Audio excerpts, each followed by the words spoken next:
देखी थी, पढ़ी थी। तो ये दोनों मुद्दे, और दोनों मुद्दे में सबसे बड़ी चीज़ कि पूरा देश नरेंद्र मोदी की सरकार के साथ है, बीजेपी के साथ है, कांग्रेस पार्टी भी बीजेपी के साथ है।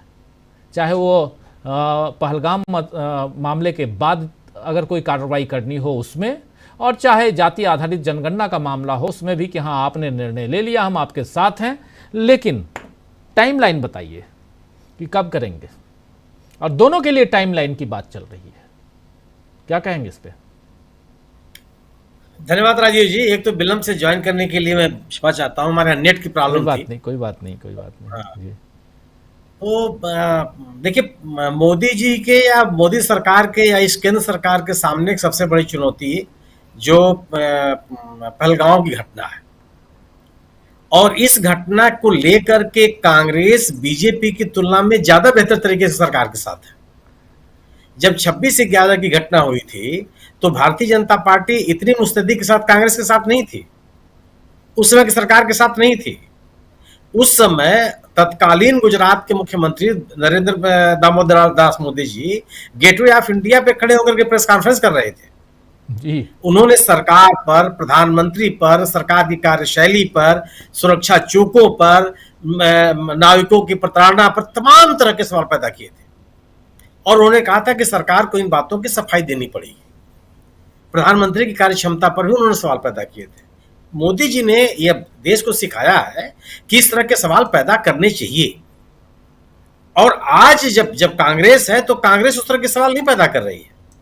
कांग्रेस एक स्वर से कह रही है कि हम सरकार के निर्णयों के साथ हैं, और देश उन लोगों के साथ है जो लोग इस घटना में हताहत हुए हैं, जिन्होंने बलिदान किया है, जिन्होंने जो घायल हुए हैं। लेकिन सरकार इस मसले पर उस तरीके से आक्रामक नहीं है जैसा 26/11 के दौर में कांग्रेस की सरकार आक्रामक थी। उसने कार्रवाई की, उसने अंतर्राष्ट्रीय मंचों पर भी और कूटनीतिक तरीके से भी इसका प्रतिकार किया। ये जरूर है कि आप ये कह सकते हैं कि सैन्य कार्रवाई नहीं हुई। सवाल इस बात का नहीं है। अगर आज युद्ध नहीं हो रहा है तो निजी तौर पर मैं इसको सरकार की कमजोरी नहीं मानता। युद्ध किसी भी देश के हित में नहीं होता, लेकिन यह सवाल तो है जिसका जवाब मिलना चाहिए कि आखिर चूक कहां हुई। यह जवाब तो मिलना चाहिए कि जब हम और आप अपने आप को तकनीकी तौर पर सुरक्षा के मोर्चे पर इतने सशक्त मान रहे हैं, तो आखिर वो आतंकवादी गए कहां? 9 दिनों से 10 दिनों से गायब कहां है वो? उनके बारे में हम और आप पता क्यों नहीं कर पा रहे हैं? तो जो हमारे पार्ट पर, सरकार के पार्ट पर जो गड़बड़ियां हुई हैं, जो चूके हुई हैं, उसके बारे में तो लोग जानना चाहते हैं, और इन चीजों का जवाब सरकार नहीं देना चाहती। सरकार ने, मोदी जी ने अपने इस दायित्व को यह करके पल्ला झाड़ने की कोशिश की कि हमने सेना को पूरी तरह से छूट दे रखी है। अरे सेना दूसरे देश के सीमा में घुसने का निर्णय खुद ले सकती है क्या? किसी भी लोकतांत्रिक देश में जहां चुनी हुई सरकारें काम करती हैं, वहां पर सेना इस तरह का निर्णय लेती है? कभी ली है? हमारे देश में सेना ने कभी इस तरह का निर्णय लिया है क्या? ऐसे दौर में प्रधानमंत्री को, सरकार के मुखिया को आगे आकर के देश को और दुनिया को बताना होता है कि हम क्या कर रहे हैं। इस मौके पर प्रधानमंत्री जी ने नहीं किया। जो उनके बयान आए, उन्होंने जो बात कही गई, उन्होंने पाकिस्तान का नाम एक बार भी नहीं लिया। अंतरराष्ट्रीय पैमाने पर भी अगर आप बात करेंगे तो 2-3 देशों को छोड़ करके कोई भी देश खुल करके हमारे साथ खड़े होने के लिए तैयार नहीं हुआ। ये तो कहता है कि भाई हमको सुरक्षा का, आप तो सुरक्षा का अधिकार है, लेकिन यह भी अमेरिका जैसा देश कहता है कि युद्ध ऐसी स्थिति में संघर्ष नहीं निकल जाना चाहिए कि रीजनल क्राइसिस पैदा हो जाए। ये किस तरह का समर्थन है?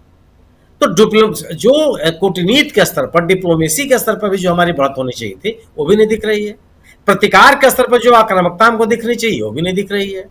जो सुरक्षा संबंधी चूक हमसे हुई उसको ठीक करने की जो हमको पहल देखनी चाहिए वो भी नहीं दिख रही है। अब इस पूरे के पूरे मुद्दे को ला करके टालने के लिहाज से, इस बहस को डाइवर्ट करने के लिहाज से, या बिहार के चुनाव के मद्देनजर प्रधानमंत्री जी ने जाति जनगणना की बात ली। जाति जनगणना के पक्ष में भारतीय जनता पार्टी कब रही है? पिछले 11 वर्षों में जाति जनगणना को लेकर के भारतीय जनता पार्टी, चाहे सरकार ने विमर्श का दरवाजा कब खोला? स्वयं संगठन के स्तर पर, सरकार के स्तर पर, प्रशासनिक स्तर पर कब स्थिति हुई कि विमर्श के दौर चले हो? कि अचानक आपने 11वें वर्ष में, अपने सरकार के 11वें वर्ष में आपने घोषणा कर दी कि हम जाति जनगणना करेंगे। अभी यह सरकार सर्वोच्च न्यायालय में लिख करके दे चुकी है, एफिडेविट दी है कि जाति जनगणना संभव नहीं है। प्रधानमंत्री जी ने जाति जनगणना को अर्बन नक्सल का परसेप्शन कहा था, ये कि अर्बन नक्सल परसेप्शन है।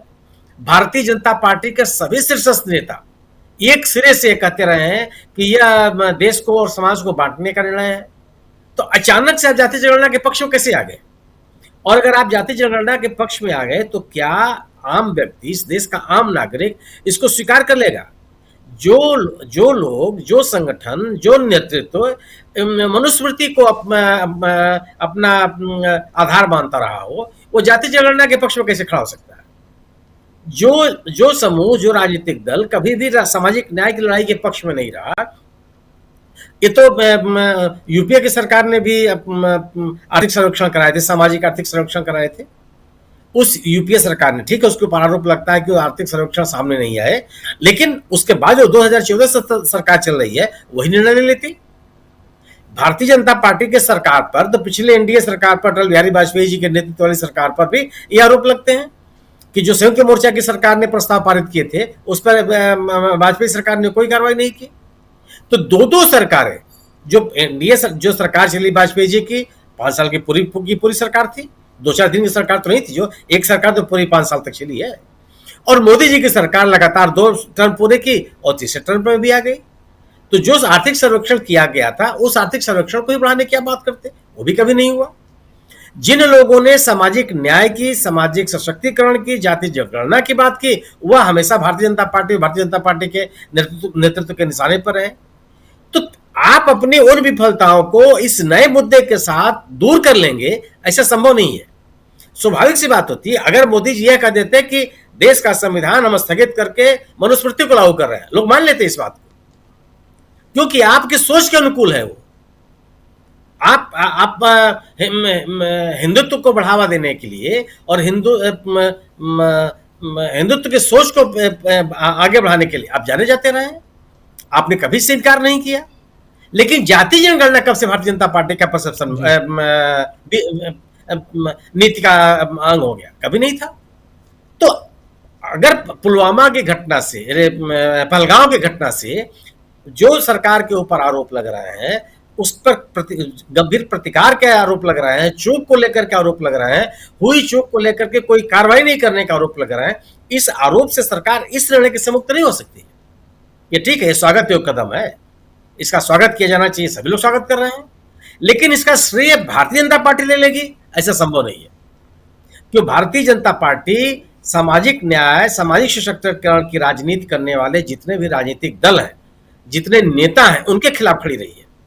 कर्पूरी ठाकुर के चाहे आप याद कर लीजिए, चाहे लालू प्रसाद यादव का नाम याद कर लीजिए, चाहे यहाँ सबसे बड़े पैरोकार राहुल गांधी हैं, उनको याद कर लीजिए। राहुल गांधी के बारे में क्या नहीं कहा गया कि भारतीय जनता पार्टी के नेता पूर्व केंद्रीय मंत्री अनुराग ठाकुर ने क्या कहा था राहुल गांधी के लिए? संसद में किसी चौराहे पर, चाय की दुकान पर नहीं कहा था कि जिस व्यक्ति के खुद के जाति का पता नहीं हो जाति जनगणना की बात कर रही है। जो इतनी ही चीज रही है भारतीय जनता पार्टी के लिए और भारतीय जनता पार्टी के नेतृत्व के लिए, वो इतने स्वागत योग्य चीज कैसे हो गई?